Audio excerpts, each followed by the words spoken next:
မင်္ဂလာပါရှင် Live Within S Channel မှာကြိုဆိုလိုက်ပါတယ်ဒီကနေ့စာရေးသူမောင်မီမြန်မာပြန်ဆိုထားတဲ့တင့်ခန္ဓာကိုယ်ကို view site ချစ်ဆိုတဲ့အစာအုပ်လေးထဲမှာအခန်း6တင်ဤ mindset ကိုပြောင်းလဲပါဆိုတဲ့အပိုင်းလေးကိုဖတ်ပြပေးချင်ပါတယ်ရှင်ဖတ်ပြခွင့်ပြုပါရန်စာရေးသူနဲ့အတူသက်ဆိုင်သူအားလုံးကိုလေးစားစွာခွင့်တောင်းအပ်ပါရရှင်တင့်ခန္ဓာကိုယ်ကို view site ချင်းအခန်း6သင် mindset ကိုပြောင်းလဲပါ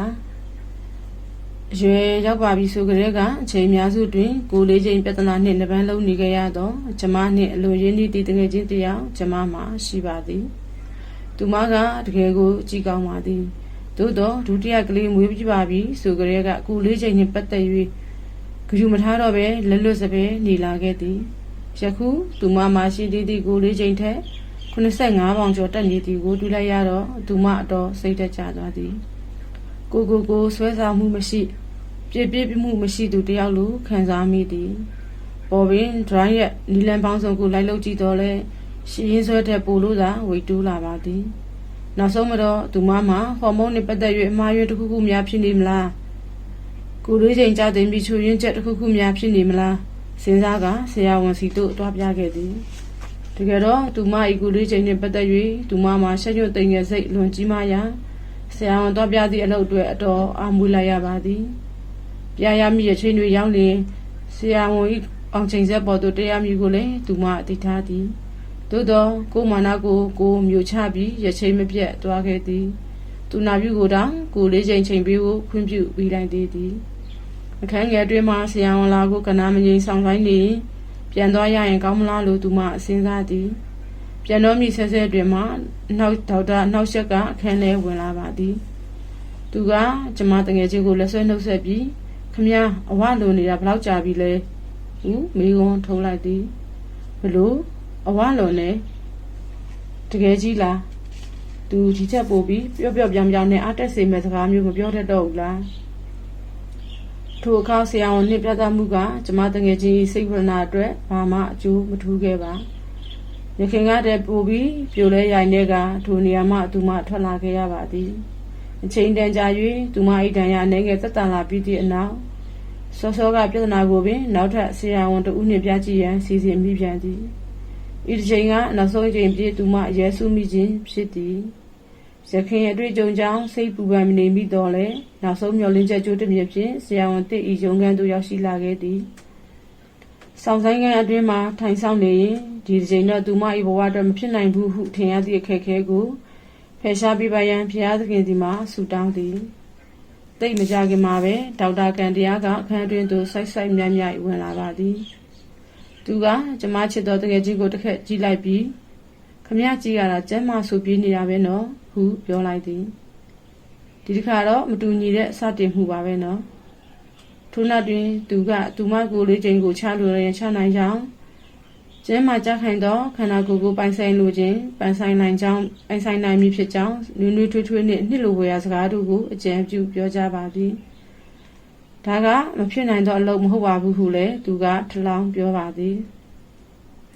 တပေါင်းမှမကြရင်တောင်ခမည်းကအလှနေသေးပါပဲအခုခမည်းပြောစကားနားထောင်ကြည့်ပြီးကျွန်တော်ပြောနိုင်တာကတော့ဝိတ်သားကြသွားရင်ခမည်းဒီထက်ပိုပြီးစိတ်ရောကိုယ်ပါကျမ်းမာလာမယ်နေလို့ထိုင်လို့ပိုကောင်းသွားမယ်ဒီတော့ကိုယ့်အတွက်လှုပ်ရှားရှိရလုပ်ပါကျွန်တော်တက်နိုင်သမျှအကုန်ကူညီပေးပါမယ်သူမရုံးခန်းထဲကထွက်လိုက်တော့ပိုပြီးကျမ်းမာပျော်ရွှင်သောလူတစ်ယောက်ဖြစ်လာဖို့သူမကိုရုပ်ပိုင်းဆိုင်ရာရောက်ဘယ်ရာကမှတားဆီးမနေဆိုသည့်အထက်ကလုံးဝကွဲပြားသည့် mindset ကိုဖြစ်ပေါ်စေပြီးလန်းဆန်းတွက်ကြမှုအပြည့်ရှိလာခဲ့သည်တကယ်တော့ဒေါက်တာကန်တရားကသူမကိုရက်30အတွင်းပေါင်30ကျသည်အမည်ဟုသောပျောက်စီဆန်ဆန်ကြံညာမျိုးပေးခဲ့ခြင်းမဟုတ်ပါ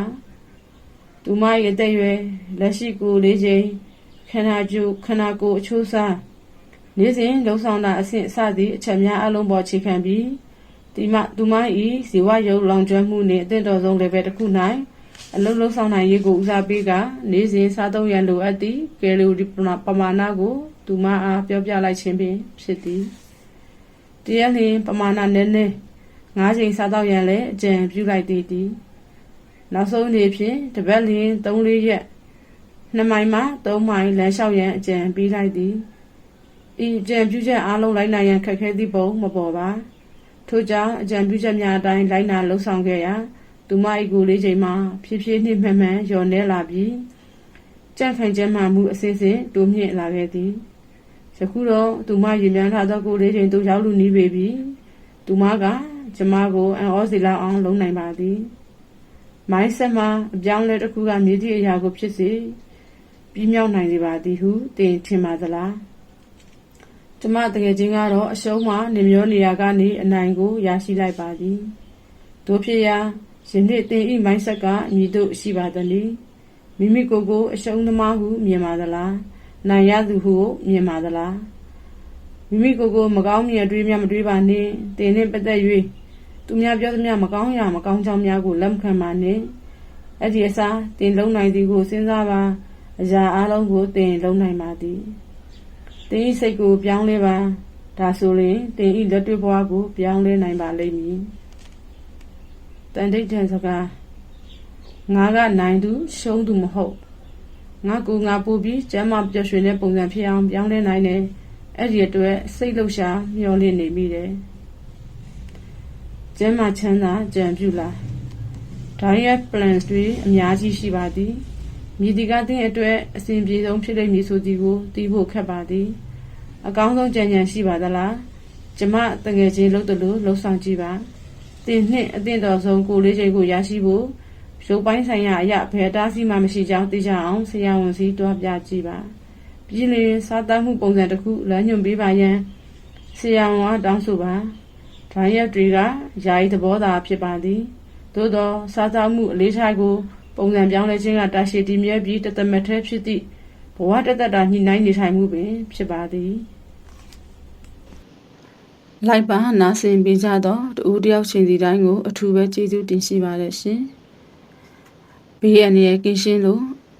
ကျန်းမာခြင်းဒုက္ခနဲ့ပြည့်စုံနိုင်ကြပါသည်ရှင်